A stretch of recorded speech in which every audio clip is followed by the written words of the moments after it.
The second thing I want us to talk about today in terms of the spiritual practices that rooted and ground us in flourishing, that cultivate that flourishing life, is not only spiritual practices that are varied, adapted, and communal, but there was one very specific practice that every subject that I studied engaged in, and that was in retreat. Every one of them found spaces in their life to get away by themselves to be with God. Now, in some ways, they were imitating Jesus' own life. In Mark chapter 1, it says that Jesus was up late healing and teaching and casting out demons, and the whole community was crowding around this house to get at him.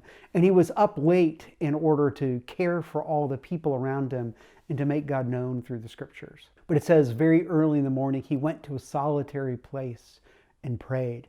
When his disciples found him, it says that they said, "Hey, look, everyone is looking for you." And by the way, that would be an overwhelmingly powerful message for me to hear. Look, everybody wants your continued ministry. They want to hear what you want to say. They want to continue being healed. It's an invitation to kind of the sense of power that any human and any preacher would really want to have. And Jesus says, no, we must go to another towns to preach the gospel there also, because that's why I've come. It's his moments in solitude, in silence, away from the popularity of the crowd and the commotion of all the people who say, keep doing that, that he was able to hear his Father tell him and remind him about what his real mission was. And so, like Jesus, we need to find moments where we can find solitary places in our life to come away from the crowd, from our work, from our families, that tried to tell us who we are. They try to tell us that we are what we do, whether we're successful or unsuccessful. They try to tell us we are what we have. We have title, we have position, we have possession. And they try to tell us that we are what other people think of us. The only way to silence those messages is to come away by ourselves and listen to Scripture and listen to the Spirit as we listen to God in prayer. I've reflected on this practice of retreat, and I've come to realize that it's perhaps more important now than in any generation that's come before us. It doesn't mean that prior generations didn't need retreat. Jesus himself needed retreat in his humanity, just like I described. But this might be the noisiest generation that's ever existed. We live together in what my friend calls the eternal co-presence of all of our community, mediated to us by our cell phones. We're never alone.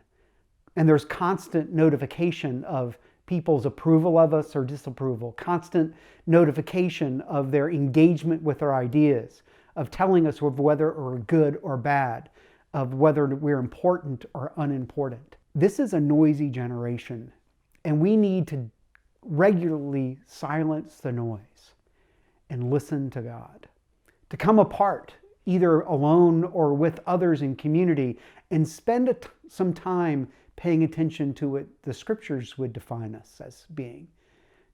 To spend some time letting the Scriptures define who we are, letting our relationship with Jesus define who we are, and reminding ourselves that we're invited to be with Jesus, that there's nothing more important than that we're invited to take our place in the community of faith, and that we're invited to take our place in the mission of God in the world. Sometimes our silence and solitude reconnects us to God, or reconnects us to people, or reframes or refocuses us in our mission.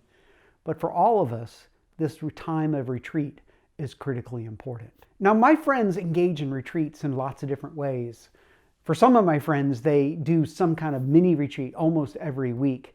One of my good friends, Sabrina, spends 3 or 4 hours every Sunday afternoon in quiet retreat. It's a weekly pattern of silence and solitude where she comes away from her 2 children and comes away from her husband and engages in quiet and in listening. Sometimes she does that in a coffee shop or in a park nearby her home if the weather's good. But it's that weekly rhythm that she accounts for her sanity as a mother, her sanity in calling, and her significant mission that's got regional, national, and even global influence. It's that weekly pattern of silencing the world and paying attention to Jesus that gives her strength and routine in life. Some other of my friends find that a quarterly pattern of daily retreat is a really important part of their life. They can't make their life work in a weekly rhythm or a monthly rhythm, but they give an entire day or maybe even 30 hours over to a pattern of being alone and quiet. They find a retreat home or an extra home or a beach house or even a convent or Jesuit retreat center near their home to spend some time silencing the world and silencing the demands of their job that come at them every day. In that quarterly retreat, they often find being overnight to be a really useful pattern of help.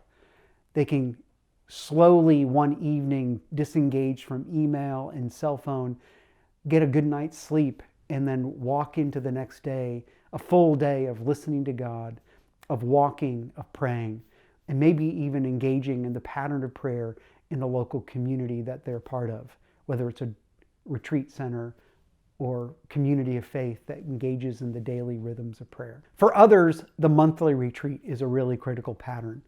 They would go early in the morning and spend time away from all of the job responsibilities, again, sometimes in a park or even a coffee shop or even on long drives.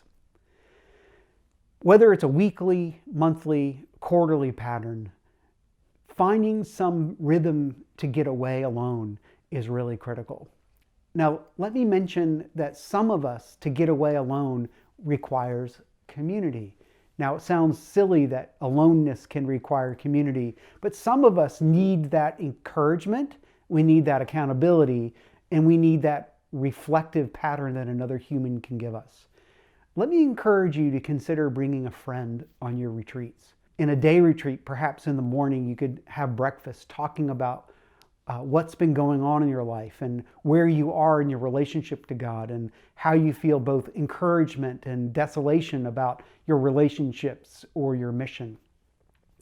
And then you can come apart to spend time in prayer alone or walking, reading, journaling, and then gathering back together at noontime to have a meal again, to talk about what God has been saying to each of you, to listen together to the scriptures that have come back together. And then after lunch, again, engaging in silence and solitude through the rest of the afternoon. Gathering again in the evening for a closing meal, an opportunity to pray for one another, an opportunity to confirm with one another that God has been present and God has been speaking. Sometimes having another human or even a team of people with you on your retreat can give energy and hope to the pattern of solitude and silence.